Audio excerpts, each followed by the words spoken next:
नमस्कार। आज हम सीधा आते हैं मुद्दे पर। एक बहुत ही खास खगोलीय घटना होने वाली है 7 और 8 सितंबर 2025 को। हम बात कर रहे हैं पूर्ण चंद्र ग्रहण की, और हमारे पास कुछ खगोलीय रिपोर्ट्स हैं, कुछ मीडिया सोर्सेज से भी जानकारी मिली है। तो आज का मकसद है इस जानकारी को थोड़ा खंगालना। ये ग्रहण आखिर है क्या चीज़, और इसे इतना स्पेशल क्यों कहा जा रहा है, और हाँ, सबसे ज़रूरी बात, कब, कहाँ, कैसे इसे देख सकते हैं हम लोग। इसे ब्लड मून भी कह रहे हैं, और मजे की बात यह है कि ये 2020 के बाद सबसे लंबा वाला पूर्ण चंद्र ग्रहण होगा। लेकिन सिर्फ लंबाई ही नहीं है, कुछ और चीजें भी हैं जो इसे अनोखा बना रहे हैं। तो चलिए शुरू करते हैं इसकी पड़ताल। तो सबसे पहले एकदम बेसिक बात, ये है क्या? जैसा हमने कहा, यह है पूर्ण चंद्र ग्रहण। आसान भाषा में समझें तो इसका मतलब हुआ कि हमारा चांद, वो पृथ्वी की जो सबसे गहरी बीच वाली छाया है, जिसे अम्बरा कहते हैं, उसमें पूरी तरह से घुस जाएगा। बिल्कुल। और यही मतलब अम्बरा में पूरी तरह से चले जाना ही है जो इसे वो खास रूप देता है जिसे लोग ब्लड मून कहते हैं। और दिलचस्प बात यह है कि जब चांद पूरी तरह पृथ्वी की छाया में होता है ना, तब भी वो एकदम गायब नहीं हो जाता, काला नहीं पड़ता। होता क्या है कि सूरज की जो रोशनी है वो पृथ्वी के किनारों से निकलती है, हमारे वायुमंडल एटमॉस्फेयर से गुजरकर। अच्छा, मतलब हमारा एटमॉस्फेयर एक तरह का फिल्टर बन जाता है। हाँ, बिल्कुल सही। काफी हद तक। देखिए, पृथ्वी का वायुमंडल क्या करता है, वो सूरज की रोशनी में जो नीला और बैंगनी रंग है उसे बिखेर देता है, स्कैटर कर देता है।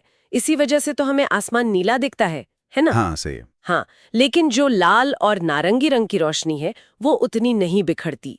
वो वायुमंडल को पार करके थोड़ी मुड़ जाती है, रिफ्रैक्ट होती है और पृथ्वी की छाया वाले हिस्से में पहुंच जाती है।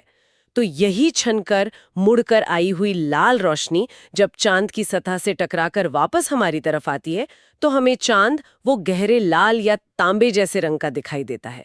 और ये भी हो सकता है कि मतलब वायुमंडल में कितनी धूल है या बादल हैं, उससे भी लाल रंग की गहराई पर असर पड़ता हो। निश्चित रूप से बिल्कुल पड़ता है।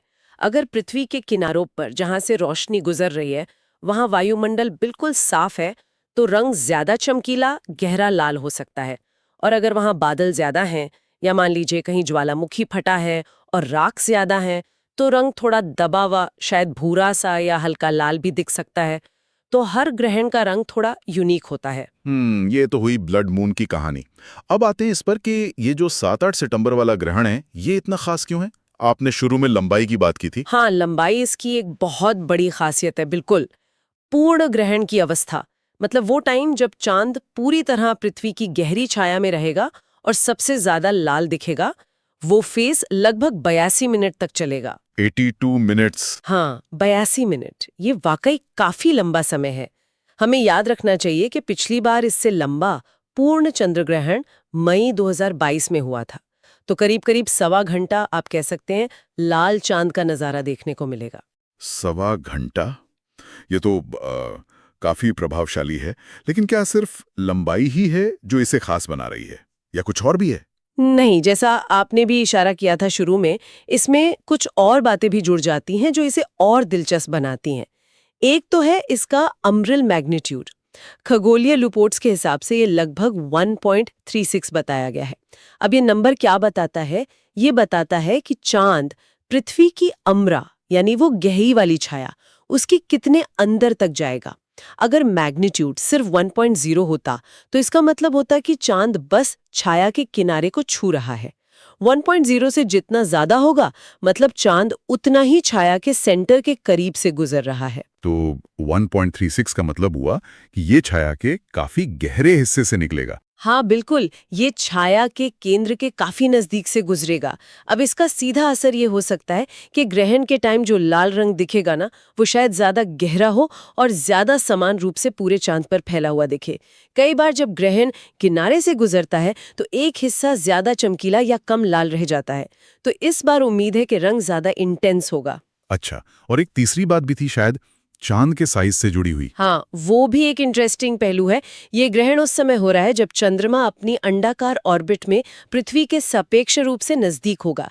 एस्ट्रोनॉमी में इसे परिगी पेरिजी के नजदीक होना कहते हैं। ये ग्रहण चंद्रमा के परिगी पॉइंट पर पहुंचने से सिर्फ करीब 2.6 दिन पहले हो रहा है। तो इसका मतलब क्या ग्रहण के टाइम चांद थोड़ा बड़ा दिखेगा आम पूर्णिमा से? बिल्कुल। औसत पूर्णिमा के चांद की तुलना में ये थोड़ा सा बड़ा और थोड़ा सा ज्यादा चमकीला ग्रहण से ठीक पहले और बाद में दिखाई देगा। हालांकि ये अंतर इतना बड़ा नहीं होता कि कोई आम देखने वाला फौरन पहचान ले, पर हाँ, ये एक छोटा सा इफेक्ट भी है जो नज़ारे को और बेहतर बनाएगा। तो सोचिए जरा, बहुत लंबी ड्यूरेशन, शायद गहरा और एक जैसा लाल रंग, और ऊपर से औसत से थोड़ा बड़ा दिखने वाला चांद, इन तीनों चीजों का कॉम्बिनेशन ही इस ग्रहण को मतलब खगोलीय कैलेंडर में एक खास घटना बना रहा है। ऐसा संयोग अक्सर नहीं होता। ये तो सुनने में वाकई बहुत रोमांचक लग रहा है। अच्छा, अब सबसे अहम सवाल पर आते हैं। हम इसे देख कहाँ पाएंगे और कब? क्या ये भारत से दिखेगा? हाँ, अच्छी खबर ये है कि इसकी विजिबिलिटी का एरिया बहुत बड़ा है। ये पूरे एशिया, पूरे अफ्रीका, यूरोप और ऑस्ट्रेलिया, इन चारों महाद्वीपों से देखा जा सकेगा।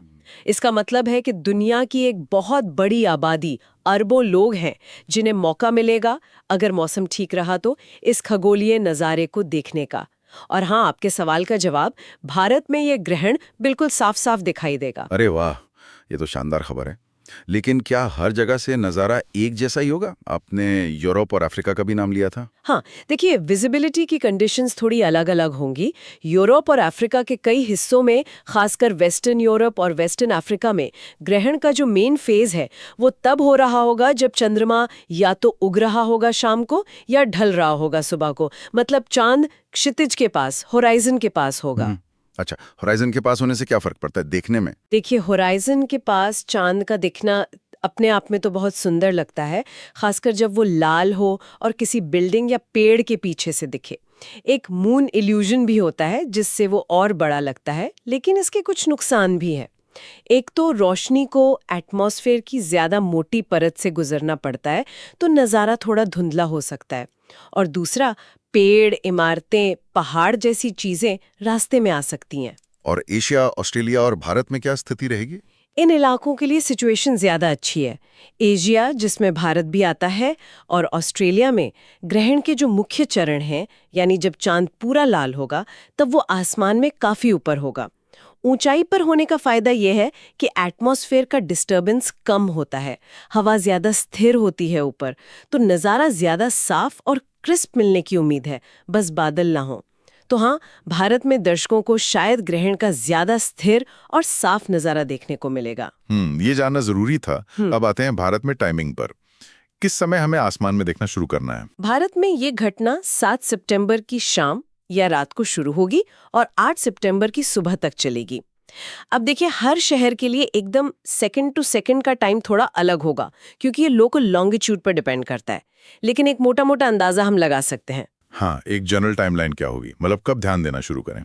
देखिए, ग्रहण का जो पहला टच है, जब चांद पृथ्वी की बाहरी हल्की वाली छाया, जिससे पेनुम्ब्रा कहते हैं, उसमें घुसना शुरू करेगा, वो शायद 7 सितंबर की रात करीब 8:30 बजे 8:30 PM IST के आसपास शुरू हो सकता है। लेकिन इस टाइम चांद की चमक में बहुत ही हल्की सी कमी आती है, जिसे नोटिस करना मुश्किल होता है। असली एक्शन तब शुरू होता है जब चांद गहरी छाया अम्बरा में एंटर करता है। इसे कहते हैं पार्शियल इक्लिप्स की शुरुआत, U1, और ये रात लगभग 9:57 PM IST के आसपास होने की उम्मीद है। यहाँ से आपको दिखेगा कि चांद का एक किनारा वो कटा हुआ या काला पड़ना शुरू हो गया है। और पूर्ण ग्रहण मतलब ब्लड मून वाला फेज कब शुरू होगा? पूर्ण ग्रहण की शुरुआत U2, जब पूरा का पूरा चांद अम्बरा में समा जाएगा और लाल दिखना शुरू हो जाएगा, वो आधी रात के बाद, यानी 8 सितंबर की सुबह लगभग 12:08 AM IST के आसपास होनी चाहिए। ग्रहण का जो पीक है, GE, जब चांद छाया के सबसे गहरे हिस्से में होगा और सबसे ज्यादा लाल दिखेगा, वो करीब 12:49 AM IST पर होगा। इसके बाद फिर प्रोसेस उल्टा चलेगा। पूर्ण ग्रहण खत्म होगा लगभग 1:30 AM IST पर, और पार्शियल फेज सुबह करीब 2:41 AM IST तक चलेगा, जब चांद पूरी तरह अम्बरा से बाहर आ चुका होगा। और अंत में वो हल्की वाली पेनुम्ब्रा छाया से भी सुबह करीब 3:55 AM IST तक बाहर निकल जाएगा। वाह, मतलब रात 10 बजे से लेकर देर रात 2:30 बजे तक मेन शो है, और पीक नज़ारा तो मिडनाइट के बाद है। ये टाइम ध्यान रखना पड़ेगा। लेकिन जैसा आपने कहा, अपने शहर का एकदम सटीक टाइम देखना बेहतर होगा। बिल्कुल। ग्रहण से पहले कई अच्छी एस्ट्रोनॉमी वेबसाइट्स हैं, जैसे timeanddate.com है, नासा की इक्लिप्स वेबसाइट है, या अपनी यहाँ के जो साइंस ऑर्गेनाइजेशंस हैं, वो लोग शहर के हिसाब से हर फेज का एकदम minute to minute time publish करते हैं। इंटरैक्टिव मैप भी आते हैं जो दिखाते हैं कि आपके लोकेशन से किस टाइम क्या दिखेगा, तो उन्हें चेक कर लेना सबसे अच्छा है। और ये टाइमिंग का ध्यान रखना इसलिए भी जरूरी है क्योंकि ये कोई मतलब झटपट होने वाली घटना नहीं है, ये धीरे धीरे होती है ना। हाँ, ये बहुत जरूरी बात आपने कही। हमने कहा कि पूर्ण ग्रहण करीब 82 मिनट का है, जो कि अपने आप में काफी लंबा है। लेकिन ये तो सिर्फ वो हिस्सा है जब चांद पूरा लाल होगा। अगर हम पूरी प्रोसेस को देखें, जब चांद पहली बार पृथ्वी की हल्की छाया में घुसता है से लेकर जब वो पूरी तरह उस छाया से बाहर निकल जाता है, तो इसमें 5 घंटे 20 मिनट से भी ज्यादा का वक्त लगता है। 5 घंटे से ज्यादा? तो इसे फेजेस में कैसे समझें? आपने वो U1, U2 जैसे कोड्स बताए, लेकिन आम आदमी के लिए इसका क्या मतलब है स्टेप बाय स्टेप? हाँ, इसे ऐसे समझिए कि ये एक स्लो मोशन ड्रामा है।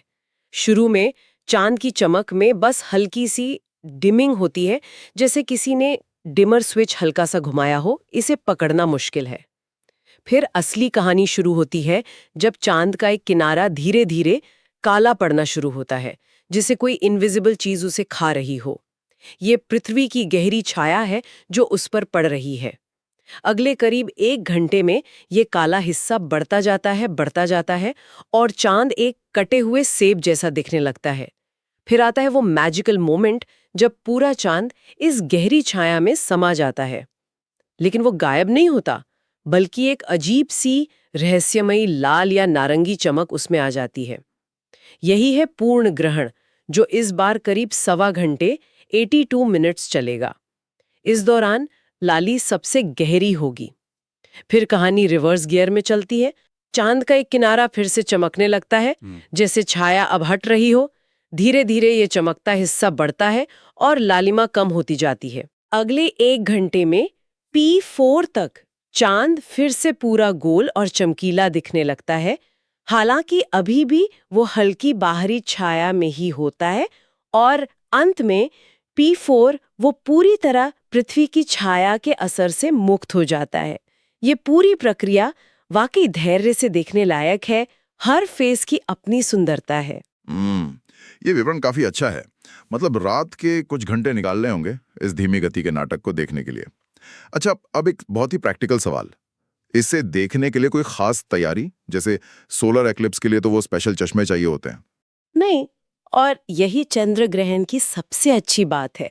सूरज ग्रहण के बिल्कुल उलट, चंद्र ग्रहण को देखने के लिए किसी भी तरह के कोई स्पेशल सेफ्टी ग्लासेस या फिल्टर की जरूरत बिल्कुल नहीं होती।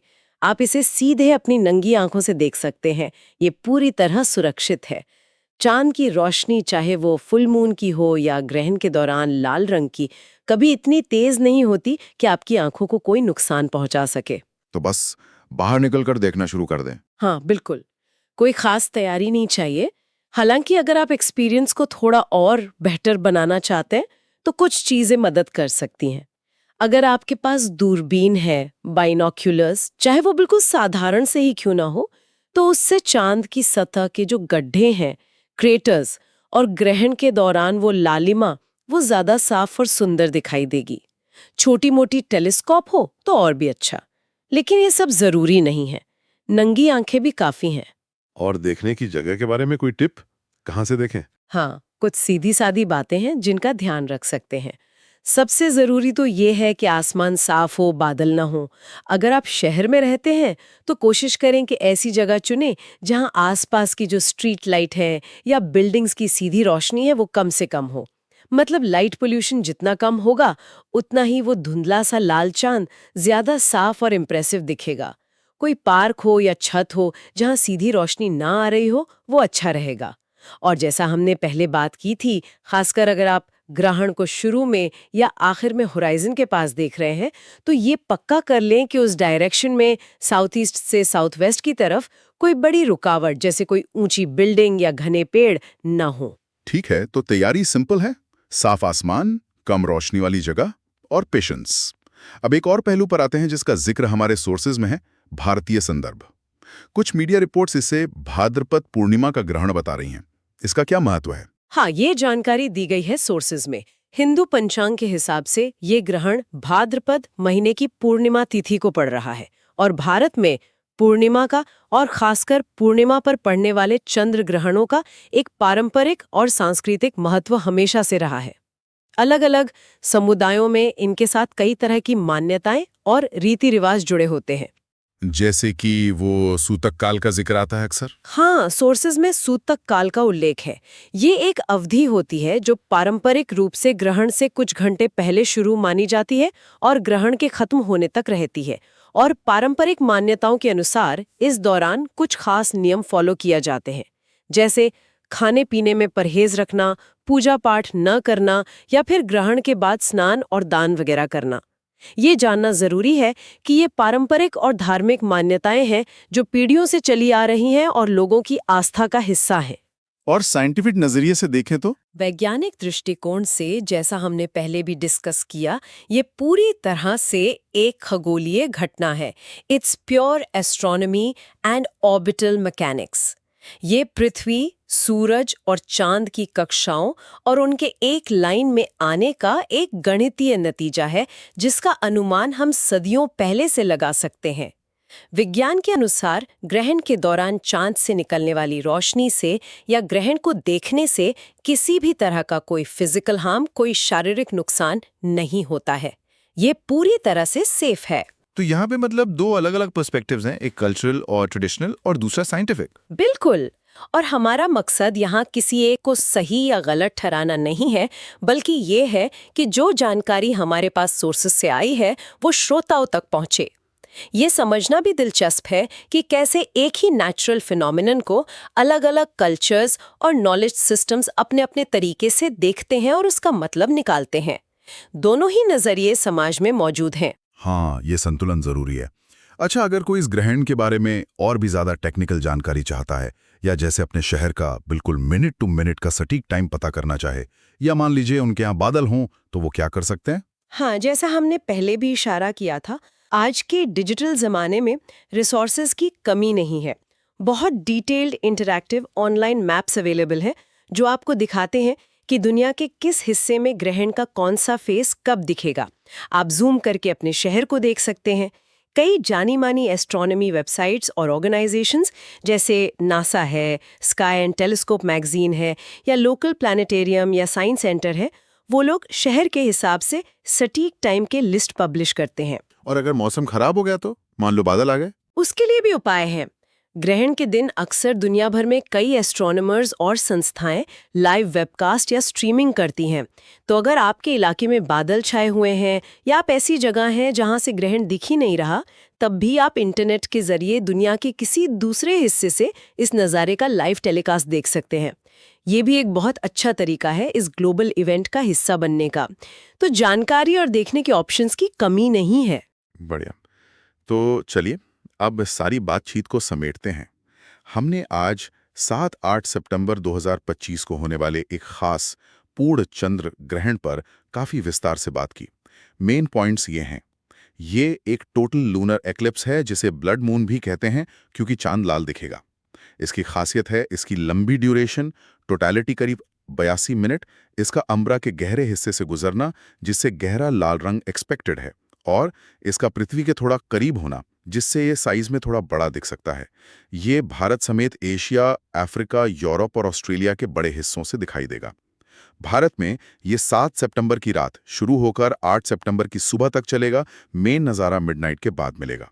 इसे देखना पूरी तरह से सेफ है, कोई स्पेशल इक्विपमेंट नहीं चाहिए, हालांकि दूरबीन से नज़ारा और अच्छा हो सकता है। और हाँ, अपने शहर का सटीक टाइम जानने के लिए ऑनलाइन एस्ट्रोनॉमी रिसोर्सेज जरूर चेक कर लें। और आखिर में एक विचार जो इस सब जानकारी से मेरे मन में आ रहा है, ये सोचना वाकई कमाल का लगता है कि हम इंसान एस्ट्रोनॉमी और मैथ्स की मदद से इतनी प्रिसीजन के साथ ये बता सकते हैं कि कब और कैसे चंद्रमा पृथ्वी की छाया में जाएगा। ये हमें यूनिवर्स की जो बड़ी सी घड़ी है उसकी रेगुलरिटी और उसकी मैथमेटिकल ब्यूटी की याद दिलाता है। लेकिन शायद उससे भी ज्यादा ये एक शेयर्ड ह्यूमन एक्सपीरियंस का मौका है। जरा सोचिए, उस रात दुनिया भर में लाखों, शायद करोड़ों लोग अलग अलग देशों में अलग अलग संस्कृतियों के एक ही टाइम पर आसमान की तरफ देख रहे होंगे, उसी लाल होते चांद को देख रहे होंगे। ये हमें ना सिर्फ हमारे कॉमन प्लैनेट पृथ्वी से जोड़ता है, बल्कि इस विशाल यूनिवर्स में हमारी अपनी कलेक्टिव मौजूदगी का एहसास भी कराता है। ये हमें एक पल रुककर सोचने पर मजबूर करता है, इस कॉस्मिक ड्रामा में हम सब एक साथ हैं। शायद यही इस खगोलीय घटना का सबसे गहरा संदेश है। अगली बार तक देखते रहिए और सीखते रहिए।